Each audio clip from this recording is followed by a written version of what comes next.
प्रश्न ये है कि जायसवाल साहब को बुर्का नशी महिलाओं को से क्या दिक्कत है? मतलब बुर्का नशी जब वो ये कह रहे थे तो किसकी तरफ इशारा कर रहे थे? कौन हुई बुर्का नशी महिलाएं?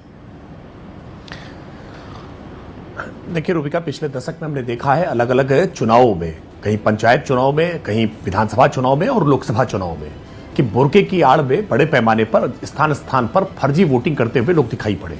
और उसको लेकर के अलग अलग राज्य के चुनाव में भी और भारत सरकार के जो आम चुनाव हुए उन आम चुनाव के लिए भी भारतीय जनता पार्टी ने हर बार ये निर्वाचन आयोग से इस बात की डिमांड की है कि मतदाता का पहचान पत्र के साथ मिलान कर देना ये चुनावी पारदर्शिता के लिए बेहद आवश्यक है, चुनावी शुचिता के लिए बेहद आवश्यक है। और इस बात को निर्वाचन आयोग ने अलग अलग समय पर माना भी है। पहले इसके लिए महिला पुलिसकर्मियों की व्यवस्था की जाती थी और इस बार और बेहतर व्यवस्था की, क्योंकि पुलिसकर्मियों पर बहुत आरोप लगाया करते थे। इस बार बेहतर है कि चुनाव आयोग ने आंगनबाड़ी कार्यकर्त्रियों को इस व्यवस्था में मतदान अधिकारी के रूप में, मतदान कर्मी के रूप में पहले से नियुक्ति देने का काम किया है, ताकि इस बात को लेकर के जो आपत्ति सवाल और होती मुझे थी पूछना कि कोई है राकेश जी, आप ये कह रहे हैं कि पहले जो है बहुत सी ऐसी आपके पास शिकायतें आई हैं कि बुर्का नशी महिलाओं की आड़ में फर्जी वोटिंग हो रही थी। एक तो मैं चाहूंगी कि आप मुझे सीक्वेंशली बताएं वो कौन कौन से इलाके हैं जहां से ये खबरें आई थी और जहां ये आरोप थे, तो क्या ये साबित हो पाया कि फर्जी वोटिंग हो रही थी? पहला। दूसरा ये कि क्या ये केवल बुर्का नशी महिलाओं के साथ हो रहा है? मतलब कई ऐसे यहाँ पर वक्ता हैं, पहले भी मेरे साथ बैठे थे, जिन्होंने कहा कि ऐसा क्यों कहा जा रहा है कि बुर्का नशी। मुझे भिल्लारी जी का वो बयान याद आ रहा है जब मेरे साथ बैठे हुए थे, उन्होंने कहा क्यों, बहुत सी ऐसी महिलाएं हैं वहां पर बिहार में जो घूंघट में होती हैं और हिम्मत कर ले कोई उनका घूंघट उठाने के लिए। जवाब आपका। नहीं, ऐसा कहीं पर भी एक भी उदाहरण देश भर में कहीं भी ऐसा मिले जहां घूंघट उठाने को लेकर के किसी ने आपत्ति की हो। लेकिन बुर्का नसी महिलाओं के बुर्का नकाब हटाने को लेकर के जगह जगह पर आपत्तियां दिखाई पड़ी हैं और इसीलिए इसको लेकर के कहा गया। मैं रामपुर का उदाहरण आपको बता रहा हूं कि वर्ष 2017 के चुनाव में रामपुर में गिरफ्तारियां हुई हैं, केवल आरोप नहीं है। अलग अलग स्थानों पर, मैं तो रामपुर का एक उदाहरण बता रहा हूं, बाकी आप इसको देखेंगे तो देश भर में अलग अलग स्थानों पर आप कहेंगे तो डेटा के साथ हम बता देंगे कि किन किन स्थानों पर इन शिकायतों को सही पाया गया और बुर्के की आड़ में फर्जी वोटिंग करते हुए लोगों को गिरफ्तार किया गया है। उसके बावजूद कुछ लोग न जाने क्यों बोगस वोटिंग कराने के लिए, फर्जी मतदान कराने के लिए बुर्के को मैंडेटरी कर रहे हैं। आप बिल्कुल बुर्का पहनिए, आपकी आस्था है, आपकी मजहबी आस्था है, कोई रोक नहीं है। लेकिन एयरपोर्ट पर भी जाते हैं तो वहां भी अपनी पहचान सुनिश्चित कराने के लिए नकाब हटा करके एयरपोर्ट पर जाते हैं ना। आपके साथ अभी पहले डिस्कशन में कोई भी कितनी महिला, अगर मुस्लिम महिला बैठेंगी, वो अपना नकाब हटा करके बात करने में उन्हें कोई संकोच नहीं होगा। मसला यह है कि आपकी आस्था सारी निर्वाचन की व्यवस्था को चौपट करने के लिए ही क्यों हो जाती है? आप जानबूझ करके उसकी पारदर्शिता को क्यों प्रभावित करना चाहते हैं? मैं इसी मसले पर सुबह खान भी हमारे साथ जुड़ चुकी हैं। अजीज खान साहब स्क्रीन पर लेकर आए। अजीज भाई, आपने उम्रा किया है? जी। और माशाल्लाह से आप भाभी के साथ गए थे कि अकेले गए थे? नहीं, भाभी के साथ गए थे आपके। माशाल्लाह। अच्छा, भाभी बुर्का नशी रहती हैं कि सिर्फ हिजाब डालती हैं? नहीं, बुर्का नहीं पहनती है। बुर्का नहीं पहनती है। ओके, साजिद रशीदी साहब को स्क्रीन पर लाएं। साजिद साहब, आप तो माशाल्लाह से कई दफा गए, उम्रा पर भी, हज पर भी। आप भाभी के साथ गए थे कि अकेले गए थे? नहीं, भाभी के साथ ही गए थे आपके। माशाल्लाह। तो वो बुर्का नशी हैं कि सिर्फ दुपट्टा और चादर डालती हैं? नहीं, ये आप मुझसे क्यों पूछ रही हैं? अरे तो और किससे पूछूंगी? मैं निखिल जी की बीवी से थोड़ी पूछूंगी। नहीं, मैं राकेश भाई की बीवी से थोड़ी पूछूंगी। वो पर्दा नशी नहीं है ना, वो हज पर नहीं जाती। अरे नहीं, सुनिए। पहले रशीदी साहब, पहले सवाल, एक सेकंड। साजिद रशीदी साहब, पहले मेरे सवाल। आईडी कार्ड से चेकिंग ना की जाए। मैं सुनिए साजिद भाई, मैं सिर्फ, अरे भाई मैं आपको दोष थोड़ी दे रही हूँ, मैं कुछ चीजें क्लियर करना चाहती हूँ।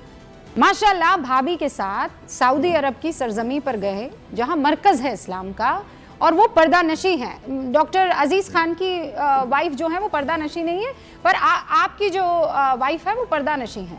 तो भाई वहां आइडेंटिफिकेशन होता होगा, तो उसके लिए पर्दा हटाने के लिए उनसे कहा गया था चेहरे से कि नहीं, इनके पास ऐसा कोई सिस्टम है सऊदी अरब में कि पर्दे के पीछे ही पता लगा देते हैं कि चेहरा कौन सा और आइडेंटिफाई कर लेते हैं। मौलाना साहब। नहीं, बिल्कुल। वहाँ तो तवाफ में भी चेहरा खुला रहता है और जब एयरपोर्ट पे जाते हैं तब भी वो चेहरा खोल के देखते हैं सिक्योरिटी पर्पज से। उसमें कोई दिक्कत थोड़ा ही है। बस तो फिर अगर सिक्योरिटी को लेकर किसी तरह का कोई सवाल किसी के जहन में आता है मौलाना साहब, तो एक महिला, मैं गैर महरम की बात नहीं कर रही हूँ, ये तो गड़बड़ी हो जाएगी, फिर तो अपन सब सड़क पर उतर आएंगे कि ये कैसे हो सकता है। लेकिन लोकतांत्रिक मुल्क में एक महिला अगर शिकायत हो रही है और कह रहे हैं कि बुर्के के परे जो है एक महिला चेक कर सकती है कि ये वही महिला है जिसकी फोटो आइडेंटिटी में है, ये तो जायज है ना कि ये भी नाजायज है? मैं आपसे एक बात क्लियर कर दूं, ये सवाल उठा कौन रहा है? समाजवादी पार्टी। और समाजवादी पार्टी के जो मुखिया हैं अखिलेश यादव जी, उनके बारे में मुलायम सिंह यादव जी ने क्या कहा था वो आप क्लियर करने में बता देता हूं। उन्होंने कहा था कि ये शख्स माइनॉरिटी के खिलाफ है, और योगी आदित्यनाथ जी ने विधानसभा में कहा था कि जो बाप का नहीं हो सका वो हमारा क्या होगा, किसी का क्या होगा। तो मुसलमानों की इस तरह की मोहब्बत का दम भरना छोड़ दें ये लोग। मुसलमान अब समझ चुका है, मुसलमान के नाम पर वोट लेकर और मुसलमान को जिस तरह से इन्होंने बेचारा कर दिया है, इन्होंने बिल्कुल अलग थलग डाल दिया है, कोई मंच उनके साथ साझा नहीं होता, उनके महलों में वोट मांगने ये लोग नहीं जाते, तो किस मुंह से बात करते हैं कि भाई बुर्का की चेकिंग नहीं होनी चाहिए? किस मुंह से बात करते हैं ये लोग? और क्यों नहीं होनी चाहिए?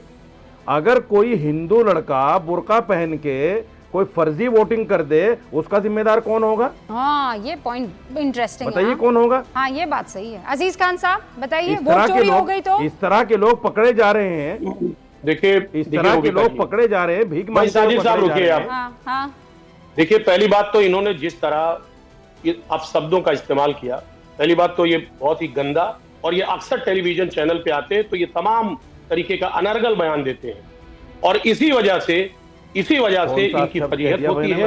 और एक मिनट, कौन सा कह दिया? आप देखिए, ऐसा है कि पहली बात तो आप अपनी गरिमा को बरकरार रखें। आप सवाल बुर्के का नहीं है, बुर्के की आड़ में एक डराना शकल, कहीं ना कहीं एक डराने की कोशिश, एक माहौल पैदा करने की कोशिश ये की जा रही है। ये सबसे बड़ा सवाल है। सवाल ये है नहीं है कि आप बुर्का उठा करके कौन चेक करेगा, फर्जी वोट का कौन विरोधी नहीं है। समाजवादी पार्टी भी चाहती फर्जी वोट ना पड़े, लेकिन समाजवादी पार्टी के चाहने से बिहार में कोई महिला जाकर अगर टेस्ट कर रही, चेक कर रही है कि महिला जो वोटर है वो इस आइडेंटिटी कार्ड में छपी तस्वीर से मिलान करती है कि नहीं, इसमें आपको लोकतंत्र की हत्या कहां दिख रही है? मैं तो कहती हूँ लोकतंत्र की हत्या तब होगी जब चेक नहीं किया जाएगा शक होने पर।